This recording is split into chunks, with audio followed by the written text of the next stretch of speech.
नमस्कार दोस्तों, राधे राधे। अनु शर्मा क्लासेस में आप सबका बहुत बहुत स्वागत है। हम लोग हिंदी साहित्य के इतिहास नामक ग्रंथ का वाचन कर रहे हैं, जिसके रचनाकार आचार्य रामचंद्र शुक्ल जी हैं। तो चलिए देर न करते हुए हम लोग अपनी क्लास को आगे बढ़ाते हैं। प्रसाद और प्रेमी के नाटक यद्यपि ऐतिहासिक हैं, पर उनमें आधुनिक आदर्शों और भावनाओं का अभाव इधर उधर मिलता है। स्कंदगुप्त और चंद्रगुप्त दोनों में स्वदेश प्रेम, विश्व प्रेम और आध्यात्मिकता का आधुनिक रूप रंग बराबर झलकता है। केवल इतना ही दे देगा अगर कि स्कंदगुप्त और चंद्रगुप्त दोनों में स्वदेश प्रेम, विश्व प्रेम और आध्यात्मिकता का आधुनिक रंग बराबर झलकता है, और पूछ लेगा यह कथन किसका है, तो आप लोग कंफ्यूज हो जाएंगे। इसलिए आप लोग जो भी इम्पोर्टेंट लगे उसे आप अपने नोटबुक में ज़रूर नोट करते चलिए। आजकल के मजहबी दंगों का स्वप्न भी हम स्कंदगुप्त में देख सकते हैं। प्रेमी के शिवा साधना नाटक में शिवाजी भी कहते हैं, मेरे शेष जीवन का एकमात्र साधना होगी भारतवर्ष को स्वतंत्र करना, दरिद्रता की जड़ खोदना, ऊंच नीच की भावना और धार्मिक तथा सामाजिक असहिष्णुता का अंत करना। राजनीतिक और सामाजिक दोनों भावनाओं की व्यंजना जिस काल का वह नाटक हो, उस काल की भाषा पद्धति और विचार पद्धति के अनुसार करानी चाहिए। क्रांति ऐसे शब्दों द्वारा नहीं। प्रेमी जी के रक्षाबंधन में मेवाड़ की महारानी करमोती का हुमायूं को भाई कहकर राखी भेजना, और हुमायूं का गुजरात के मुसलमान बादशाह बहादुर शाह के विरुद्ध एक हिंदू राज्य के लिए पहुंचना, एक यह कथावस्तु ही हिंदू मुस्लिम भेदभाव की शांति सूचित करती है।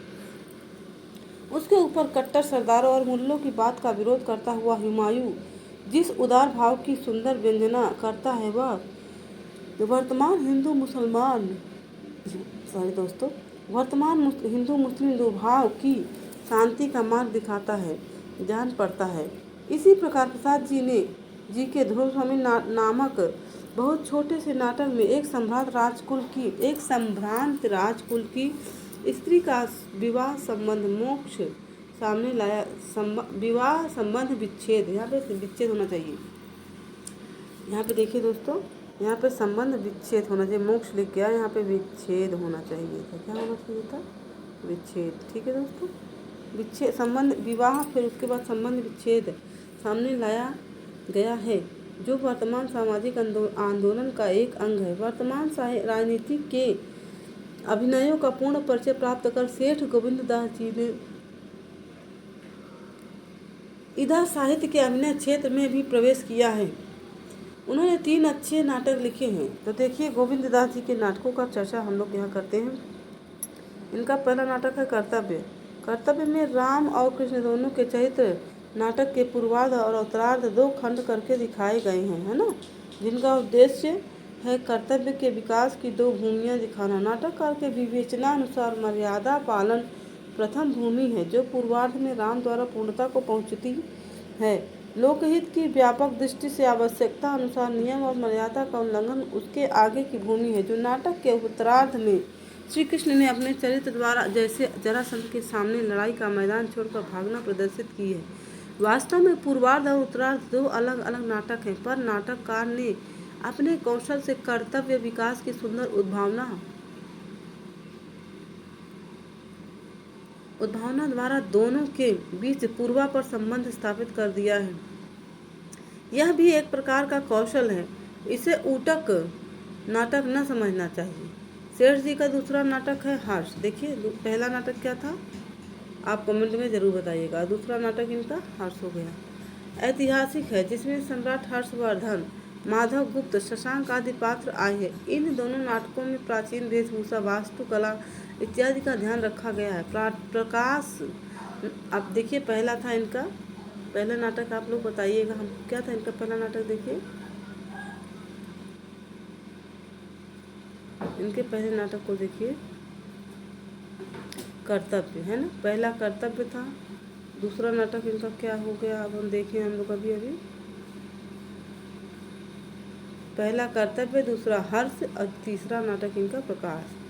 तो इनका तीसरा नाटक है प्रकाश। ठीक है दोस्तों, प्रकाश नाटक में वर्तमान सामाजिक और राजनीतिक परिस्थितियों का चित्रण है। यद्यपि इन तीनों नाटकों के वास्तु विन्यास और कथोपकथन में विशेष रूप से आकर्षित करने वाला अनूठापन नहीं है, पर इनकी रचना बहुत ठिकाने की है। पंडित गोविंद बल्लभ पंत भी अच्छे नाटककार है। उनका नाटक देखिए वरमाला। गोविंद बल्लभ पंत के नाटक का नाम है वरमाला। जो कि मार्कंडेय पुराण की एक कथा को लेकर निर्मित किया गया है। बड़ी निपुणता से लिखा गया है। मेवाड़ की पन्नाधार के अलौकिक त्याग के ऐतिहासिक वृत्त लेकर राजमुकुट, इनके दूसरे नाटक का नाम है राजमुकुट, ठीक है दोस्तों, की रचना हुई। अंगूर की बेटी, इनके तीसरे नाटक का नाम है अंगूर की बेटी, जो फारसी शब्द का अनुवाद है। मद्य के दुष्परिणाम दिखाने वाला, मद्य मतलब होता है मदिरा, का दुष्परिणाम दिखाने वाला सामाजिक नाटक है। कुछ हल्के ढंग के नाटकों में जिनसे बहुत साधारण पढ़े लिखे लोगों का भी कुछ मनोरंजन हो सकता है। स्वर्गीय पंडित बद्रीनाथ भट्ट के दुर्गावती, तुलसीदास है ना आदि का उल्लेख योग्य है। तो देखिए दुर्गावती नाटक तुलसीदास नाटक बद्रीनाथ भट्ट जी का है। तो तुलसीदास नामक एक और रचना कविता के रूप में लिखी गई है, किसका है आप कमेंट में जरूर बताएं। हास्य रस की कहानियाँ लिखने वाले जीपी श्रीवास्तव ने मोलियर के फ्रांसीसी नाटकों, तो किसके नाटकों का इन्होंने अनुवाद किया है, तो मोलियर की। कौन किया है, जीपी श्रीवास्तव जी ने, है ना दोस्तों।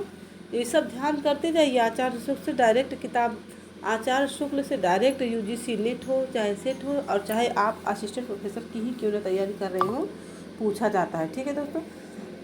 अनुवादों के अतिरिक्त मर्दानी औरत, ये देखिए इनकी रचना का नाम है मर्दानी औरत, गड़बड़ झाला, नोक झोंक, दुमदार आदमी, है ना, इत्यादि बहुत से छोटे मोटे प्रहसन, इन्होंने ये सब क्या लिखे, प्रहसन नाटक हैं, ठीक है दोस्तों।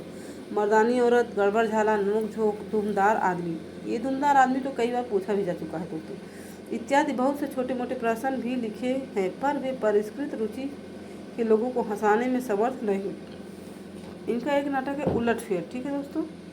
उलटफेर नाटक औरों से अच्छे ढर्रे का कहा जा सकता है। अब मोस्ट इम्पोर्टेंट है ये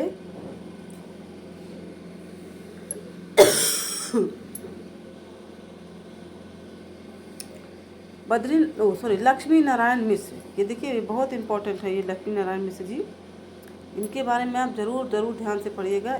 अपने नाटकों द्वारा स्त्रियों की स्थिति आदि कुछ सामाजिक प्रश्न या समस्याएं तो सामने रखी ही हैं। यूरोप में प्रवर्तित यथातथ्यवाद, क्या यथातथ्यवाद है ना, का यह खरा रूप भी दिखाने का प्रयत्न उन्होंने किया है, जिसमें झूठी भावुकता और मार्मिकता से पीछा छुड़ाकर नर प्रकृति अपने वास्तविक रूप में सामने लाई जाती है। ऐसे नाटकों का उद्देश्य होता है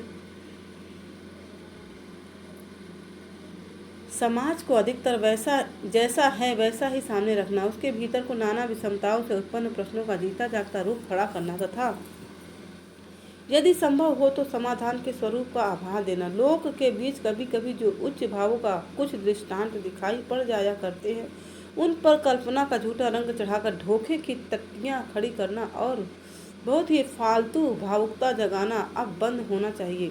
यही उपर्युक्त यथातथ्यवाद के अनुयायियों का कहना है।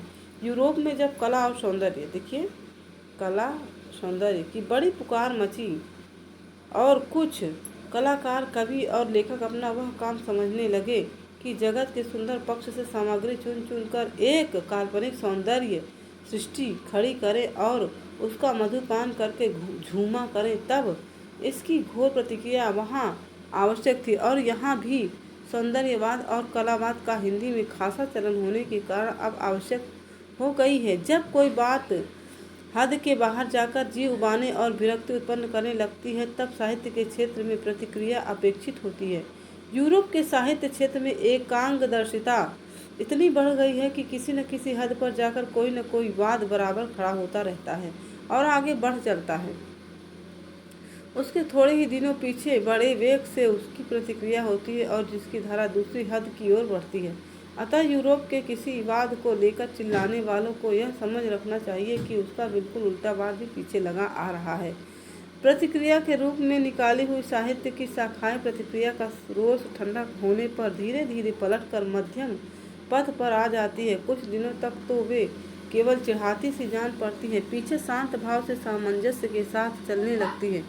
भावुकता भी जीवन का एक अंग है। साहित्य की किसी शाखा से हम उसे बिल्कुल हटा तो सकते नहीं। हाँ, यदि वह व्याधि के रूप में फील पाँव की तरह बढ़ने लगे तो उसकी रोकथाम आवश्यक है। नाटक का जो नया स्वरूप लक्ष्मी नारायण जी यूरोप से लाए हैं, उसमें काव्यत्व का अवयव भरसक नहीं आने पाया है। उनके नाटकों में न चित्रमय और भावुकता से लदे भाषण न गीत कविताएं। ये देखो, इतना ही केवल पूछ लेंगे। उनके नाटकों में न चित्रमय और भावुकता से लदे भाषण है, न गीत या कविताएं, है ना, कविताएं। इतना ही पूछ लेगा कि ये किसके बारे में कहा गया है, तो आप परेशान हो जाएंगे। ये लक्ष्मी नारायण जी के बारे में कहा गया। खरी खरी बात कहने का जोश कहीं कहीं अवश्य है। इस प्रणाली पर उन्होंने कई नाटक लिखे हैं, जैसे अब देखिए लक्ष्मी नारायण जी के नाटकों का आप नोट कर लीजिएगा। मुक्ति का रहस्य, सिंदूर की होली, राक्षस का मंदिर, आधी रात, है ना, ये इनके नाटकों के नाम हैं। समाज के कुत्सित, विभत्स और पाखंडपूर्ण अंशों के चटकीले दृश्य दिखाने के लिए पांडेय बेचन शर्मा उग्र ने छोटे छोटे नाटकों या प्रहसनों से भी काम लिया है। अब ये देखिए इनके नाटक है चुंबन, चार विचारे। ये संपादक, अध्यापक, सुधारक, प्रचारक इसलिए लिखे गए हैं। महात्मा ईसा के फेर में तो वे नाहक पड़े। पंडित उदय शंकर भट्ट की बात करते हैं। अब इनके बारे में देखते हैं। पंडित उदय शंकर भट्ट ने जो पंजाब में बहुत अच्छी साहित्य सेवा कर रहे हैं। तक्षशिला, इनकी नाटक का क्या नाम है? तक्षशिला। राका, मानसी। अब मानसी नाम का एक कविता संग्रह भी है, वो किसका है आप कमेंट में बताइएगा, है ना। ये उदय शंकर भट्ट जी का नाटक है, तक्षशिला, राका, मानसी आदि। तो इनका मानसी नाम से और किसी एक लेखक की रचना है। अब वो किसकी है और बहुत ही ज़्यादा फेमस है, वो आप कृपया कमेंट में ज़रूर बताएं। आदि कई अच्छे काव्यों के अतिरिक्त अपने पौराणिक और ऐतिहासिक नाटक भी लिखे हैं। दाहर या सिंहपतन तथा विक्रमादित्य ऐतिहासिक नाटक हैं। हाल में कमला नाम का एक सामाजिक नाटक भी आपने लिखा है, जिसमें किसान आंदोलन तथा सामाजिक असामंजस्य का मार्मिक चित्रण है। 10,000 इनकी एक एकांकी का नाम है 10,000, ठीक है। तो इससे आप लोग नोट जरूर करते चलिएगा। एकांकी नाटक भी आपने इधर लिखा है। भट्ट जी की कला का पूर्ण विकास पौराणिक नाटकों में दिखाई पड़ता है। पौराणिक क्षेत्र के भीतर से वे ऐसे पात्र ढूंढ कर लाए हैं जिनमें चारों ओर जीवन की रहस्यमय विषमताएं बड़ी गहरी छाया डालती हुई सामने आती हैं। ऐसी विषमताएं जो वर्तमान समाज को क्षुब्ध करती हैं। अम्बा नाटक में भीष्म द्वारा, ये देखिए अम्बा नाटक की बात हो रही है यहाँ पे। अम्बा एक नाटक का नाम है, जिसमें भीष्म द्वारा हारी हुई अम्बा की कहानी है। जन्मांतर व्यापिनी प्रतिकार वासना के अतिरिक्त स्त्री पुरुष संबंध की वह विषमता भी सामने आती है जो आजकल के महिला आंदोलन की तह में वर्तमान है। मत्स्यगंधा, इनके एक नाटक का नाम क्या है? तो मत्स्यगंधा। मत्स्यगंधा एक भाव नाट्य या पद्यबद्ध नाटक है। इसमें जीवन का वह रूप सामने आता है जो ऊपर से सुखपूर्ण दिखाई पड़ता है, पर जिसके भीतर न जाने कितनी उमंगों और मधु कामनाओं के ध्वंस की विषाद धारा यहाँ से वहाँ तक छिपी मिलती है। विश्वामित्र भी इसी ढंग का एक सुंदर नाटक है।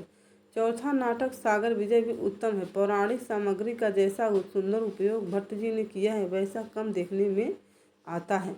ऐतिहासिक नाटक रचना में जो स्थान प्रसाद का है, प्रसाद और प्रेमी का है, पौराणिक नाटक रचना में वही स्थान भट्ट जी का है। श्री जगन्नाथ प्रसाद मिलिंद, देखिए इनका नाम है श्री जगन्नाथ प्रसाद मिलिंद, है ना। इन्होंने महाराणा प्रताप का राज्याभिषेक से लेकर अंत तक का वृत्त लेकर प्रताप प्रतिज्ञा, किसकी है? मिलिंद जी की रचना है प्रताप प्रतिज्ञा, है ना।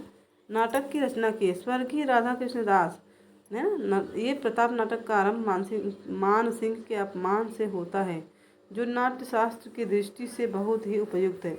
परिस्थितियों को प्रधानता देने में भी मिलिंद जी का चुनाव इतना अच्छा नहीं है। कुछ ऐतिहासिक त्रुटियां भी हैं। श्री चतुर्सेन शास्त्री ने उपन्यास और कहानियों तो लिखी ही है, नाटक की ओर भी हाथ बढ़ाया है। अपने अमर सिंह राठौर और उत्सर्ग नाटक ऐतिहासिक नाटकों में उन्होंने कथा वस्तु को अपने अनुकूल गढ़ने में निपुणता अवश्य दिखाई, पर अधिक ठोक पीट के कारण कहीं कहीं ऐतिहासिकता और कहीं कहीं घटनाओं की महत्ता भी झड़ गई है। अंग्रेज कवि शैली के ढंग पर श्री सुमित्रानंद पंत ने कवि कल्पना को दृश्य रूप देने के लिए ज्योत्सना, तो अगर पूछ ले कि शैली के ढंग पर सुमित्रानंद पंत जी ने कौन सी कविता लिखी, तो ज्योत्सना लिखी, ठीक है। पंत जी ने नाम से एक रूपक लिखा है, क्या लिखा है? रूपक, पर शैली का प्रभाव दिखता जाता है। ये क्या है? प्रोमेथस अनबाउंड, है ना, अनबाउंड। तो आधिदैविक शासन से मुक्ति और जगत के स्वातंत्र का एक समन्वित प्रसंग लेकर चला है और उसमें पृथ्वी वायु आदि भौतिक देवता अपने निज रूप में आए हैं, किंतु ज्योतिषना बहुत दूर तक केवल सौंदर्य चयन करने वाली कल्पना है।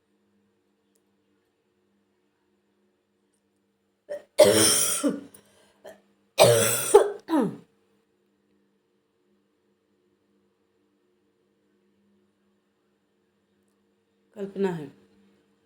मनुष्य के सुख विलास की भावना के अनुकूल चमकती उषा सुरभि समेत चटकती कलियां कलरव करते विहंग आदि को अभिनय के लिए मनुष्य के रंगमंच पर जुटाने में प्रवृत्त है। उसके उपरांत आजकल की हवा में उड़ती हुई लोक समस्याओं पर कथोपकथन है। सब मिलाकर क्या है यह नहीं कहा जा सकता। श्री कैलाशनाथ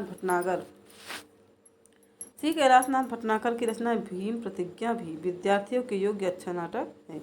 एकांकी नाटक का उल्लेख आरंभ में हो चुका है और यह कहा जा चुका है कि किस प्रकार पहले पहल दो एक व्यक्ति उसे भारतीय नाट्य साहित्य में एक अश्रुतपूर्व वस्तु समझते हुए लेकर आए। इधर हिंदी के कई अच्छे कवियों और नाटककारों ने भी कुछ एकांकी नाटक लिखे हैं, जिनका एक अच्छा संग्रह आधुनिक एकांकी नाटक के नाम से प्रकाशित हुआ है। इसमें श्री सुदर्शन, देखिए आधुनिक एकांकी नाटक में कौन कौन से रचनाकारों के रचनाएं छपी हैं ये बता रहा है। ठीक है दोस्तों, तो थोड़ा इसमें आप लोग नोट कर लीजिएगा।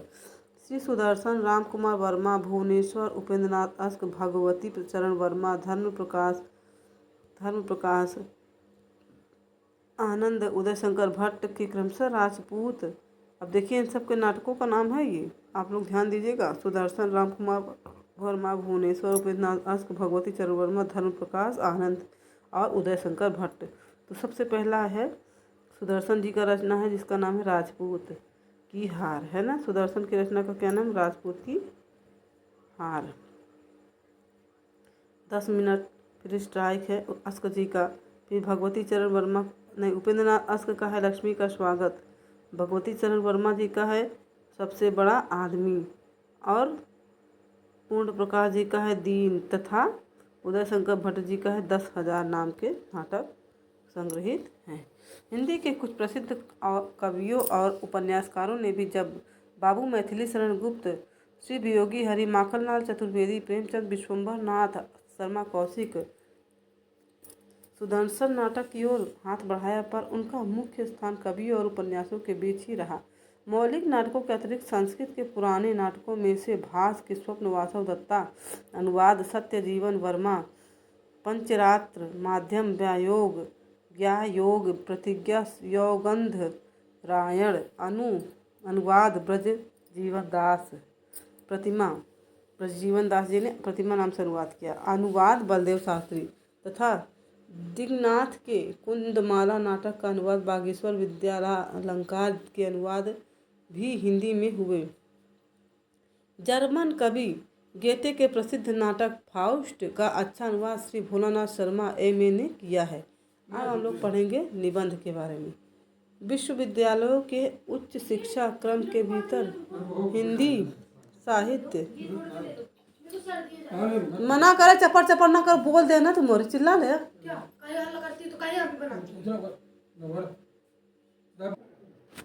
विश्वविद्यालयों के उच्च शिक्षा क्रम के भीतर हिंदी साहित्य का समावेश हो जाने के कारण उत्कृष्ट कोटि के निबंधों की जिनकी असाधारण शैली या गहन विचारधारा पाठकों को मानसिक श्रम साध्य नूतन उपलब्धि के रूप में जान पड़े, जितनी ही अधिक आवश्यकता है उतने ही कम वे हमारे सामने आ रहे हैं।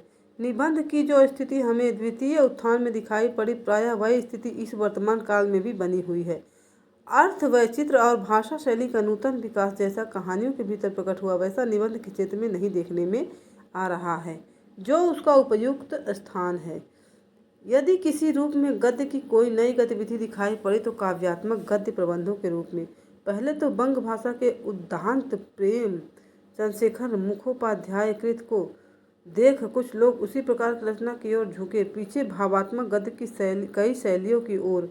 उद्दात प्रेम उस विक्षेप शैली पर लिखा गया था जिसमें भावावेश द्योतित करने के लिए भाषा बीच बीच में असंबद्ध अर्थात उखड़ी हुई होती थी।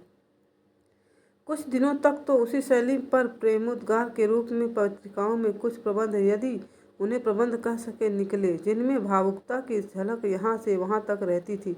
पीछे श्री चतुर्सेन शास्त्री के अंतस्थल में प्रेम के अतिरिक्त और दूसरे भाव की भी प्रबल व्यंजना अलग अलग प्रबंधों में की गई, जिनमें कुछ दूर तक एक ढंग पर चलती धारा के बीच बीच में भाव का प्रबल उत्थान दिखाई पड़ता था। इस प्रकार इन प्रबंधों की भाषा तरंगवती धारा के रूप में चली थी, अर्थात उसमें धारा और तरंग दोनों का योग था। ये दोनों प्रकार के गद्य बंगाली थिएटरों की रंगभूमि के भाषणों कैसे प्रतीत हुए।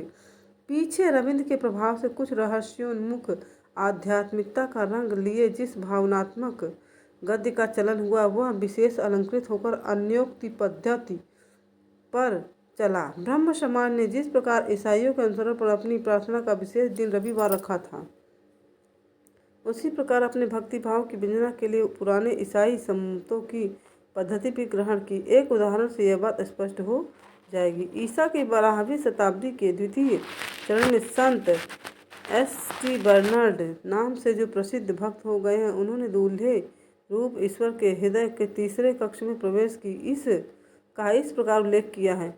यद्यपि वे कई बार मेरे भीतर आए, पर मैंने न जाना कि वे कब आए। आ जाने पर कभी कभी मुझ उनकी आहट मिलती है। उनके विद्यमान होने का स्मरण भी मुझे है। वे आने वाले हैं, इसका आभास भी मुझे कभी कभी पहले से मिला है, पर कब वे भीतर आए और कब बाहर आए, इसका पता मुझे कभी न चला। इसी प्रकार उस परोक्ष आलम्बन को प्रियतम मानकर उनके साथ संयोग और वियोग की अनेक दशाओं की कल्पना इस पद्धति की विशेषता है। अब देखिए, रविंद्रनाथ टैगोर की गीतांजलि की चर्चा यहाँ पे शुक्ल जी ने की है। रविंद्र बाबू की गीतांजलि की रचना इसी पद्धति पर हुई है। हिंदी में भी इस ढंग की रचनाएं हुई, जिसमें राय कृष्णदास की साधना, तो राय कृष्णदास की कौन सी रचना है दोस्तों? साधना, प्रवाल और छायावाद। वियोगी हरि जी की रचना के बारे में बता रहे हैं, क्या क्या है? भावना और अंतर्नाद विशेष उल्लेख्य योग्य हैं। हाल ही में श्री भंवर लाल सिंधी ने वेदना नाम की इसी ढंग की एक पुस्तक लिखी, जिसके भूमिका लेखक हैं भाषा तत्व के देश प्रसिद्ध विद्वान डॉक्टर सुनीति कुमार चाटुर्या।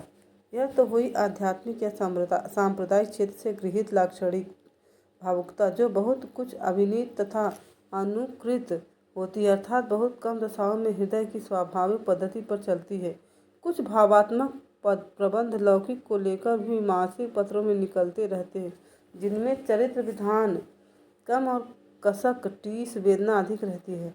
अतीत के नाना खंडों में जाकर रमने वाली भावुकता का मनुष्य की प्रवृत्ति में एक विशेष स्थान है। मनुष्य इस प्रकृतिस्थ भावुकता का अनुभव हम आप भी करते हैं और दूसरों को भी करते हुए पाते हैं, अतः यह मानव हृदय की एक सामान्य वृत्ति है। बड़े हर्ष की बात यह है कि अतीत के क्षेत्र में रमने वाली अत्यंत मार्मिक और चित्रमयी भावना लेकर महाराज कुमार डॉक्टर श्री रघुवीर सिंह जी सीता मऊ मालवा हिंदी साहित्य क्षेत्र में आए। उनकी भावना मुगल सम्राटों के कुछ अवशिष्ट चिन्ह सामने पाकर प्रतिभिज्ञा के रूप में मुगल साम्राज्य काल के कभी मधुर भव्य जगमगाते दृश्यों के बीच, कभी पतन काल के विषाद नैराश्य बेबसी की परिस्थितियों के बीच बड़ी तन्मयता के साथ रमी है। ताजमहल, दिल्ली का लाल किला, जहांगीर और नूरजहां के किले इत्यादि पर उनके भावात्मक प्रबंधों की शैली बहुत ही मार्मिक और अनूठी है। गद्य साहित्य में भावात्मक और काव्यात्मक गद्य का एक विशेष स्थान है, यह तो मानना ही पड़ेगा। अतः उपयुक्त क्षेत्र में उसका आविर्भाव और प्रसार अवश्य प्रसन्नता की बात है, पर दूसरे क्षेत्रों में भी जहाँ गंभीर विचार और व्यापक दृष्टि अपेक्षित है, उसे घसीटे जाते देख दुख होता है। जो चिंतन के गूढ़ विषय हैं, उनको भी लेकर कल्पना की क्रीड़ा दिखाना कभी उचित नहीं कहा जा सकता। विचार क्षेत्रों के ऊपर इस भावात्मक और कल्पनात्मक प्रणाली का धावा पहले पहल काव्य का स्वरूप बतलाने वाले निबंधों में बंग साहित्य के भीतर हुआ, जहाँ शेक्सपियर की यह उक्ति गूंज रही थी, सौंदर्य मद में झूमती हुई कवि की दृष्टि स्वर्ग से भूलोक और भूलोक से स्वर्ग तक विचरती रहती है। काव्य पर न जाने कितने ऐसे निबंध लिखे गए, जिनमें सिवा इसके की कविता अमरावती से गिरते हुए अमृत की धारा है, कविता हृदय कानन में खिली हुई कुसुम माला है, कविता देवलोक के मधुर संगीत की गूंज है और कुछ भी न मिलेगा। यह कविता का ठीक ठीक स्वरूप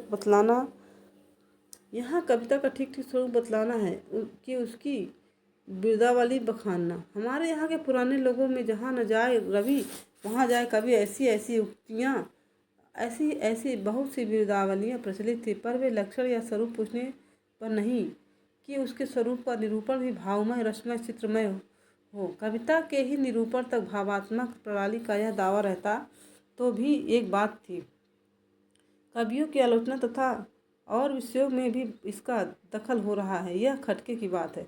इससे हमारे साहित्य में घोर विचार शैथिल्य और बुद्धि का आलस्य